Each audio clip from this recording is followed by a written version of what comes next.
એક ઉપવનમાં જીવન ખૂબ જ સુંદર હતું.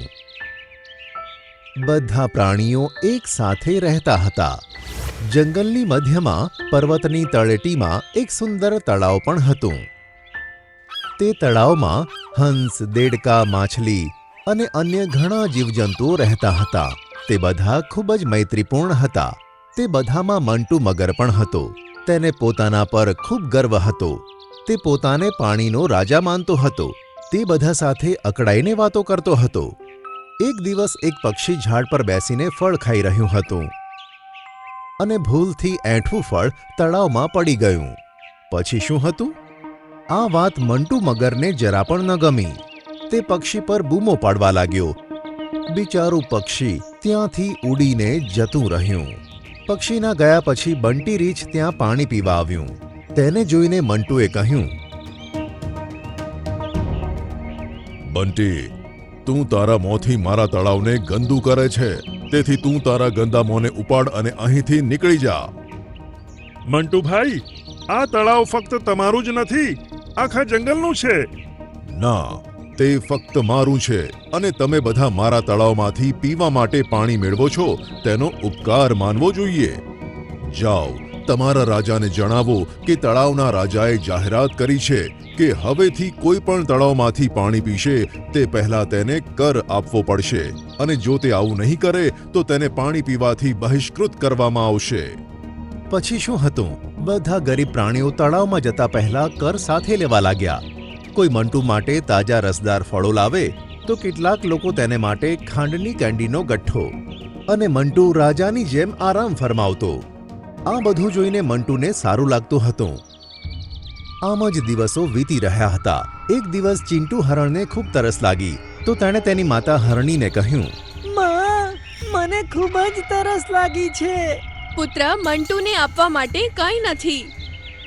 પણ જ્યારે ચિંટુ તરસ સહન ન કરી શક્યો ત્યારે તેની માતા હરણીએ કહ્યું, દીકરા, થોડી વાર રાહ જો. અંધારું થશે ત્યારે આપણે તળાવમાં જઈશું. પછી તું પાણી પી લેજે.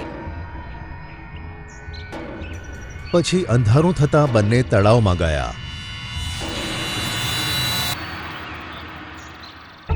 અને ચિંટુ ચૂપચાપ પાણી પીવા લાગ્યો કે ત્યારે જ પાણીના અવાજથી મંટુ મગરની ઊંઘ ઉડી ગઈ.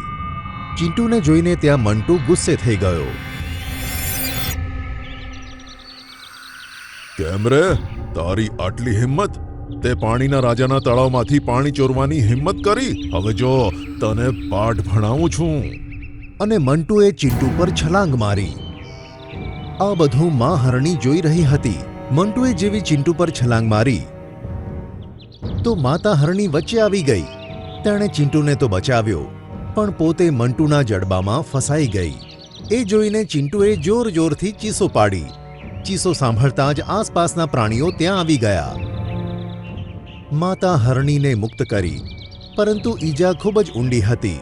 હરણી માટે પીડા અસહ્ય બની રહી હતી. ખૂબ જ હિંમત કરીને માતા હરણીએ કહ્યું, ચિંટુ દીકરા, તારું ધ્યાન રાખજે. કદાચ હવે મારા જવાનો સમય આવી ગયો છે. ના માં, જો તું જતી રહીશ તો મને કોણ પ્રેમ કરશે? મારી ભૂલો માટે મને કોણ ઠપકો આપશે? ના જાઓ માં, ના માં. અને ચિંટુ ધ્રુસકે ને ધ્રુસકે રડવા લાગ્યો. ત્યારે માતા હરણીએ કહ્યું, ચિંટુ દીકરા, હું હંમેશા તારી સાથે રહીશ. હું તને ક્યારેય એકલો નહીં છોડીશ. અને ચિંટુને આશીર્વાદ આપીને માતાએ હંમેશા માટે આંખો બંધ કરી દીધી. ચિંટુ ખૂબ જ દુઃખી થયો. બધાની આંખોમાં આંસુ છલકાયા. એક દિવસ ચિંટુ ખોરાકની શોધમાં જતો હતો.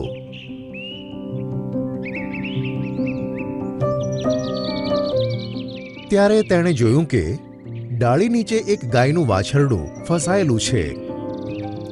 પછી ચિંટુએ કહ્યું, જો હું હાથી કાકા જેટલો શક્તિશાળી હોત તો આ ડાળીને ચપટીમાં હટાવી નાખત. કાશ આ ડાળી હટી જાય. અને તેણે આટલું કહેતા જ ડાળી જાતે જ હટી ગઈ અને બીજી બાજુ પડી. ચિંટુ આ જોઈને ખૂબ જ આશ્ચર્યચકિત થઈ ગયો. પછી તેને તેની માતાના શબ્દો યાદ આવ્યા અને સમજાયું કે આ બધું માત્ર હરણી માતાના આશીર્વાદથી થઈ રહ્યું છે.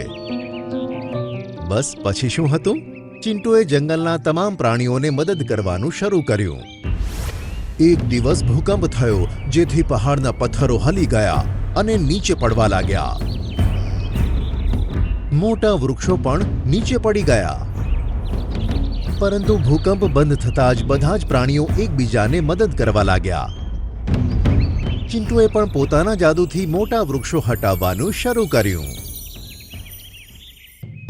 ત્યારે જ તેમને તળાવમાંથી કોઈની બૂમો પડવાનો અવાજ સંભળાયો. ત્યાં જઈને જોયું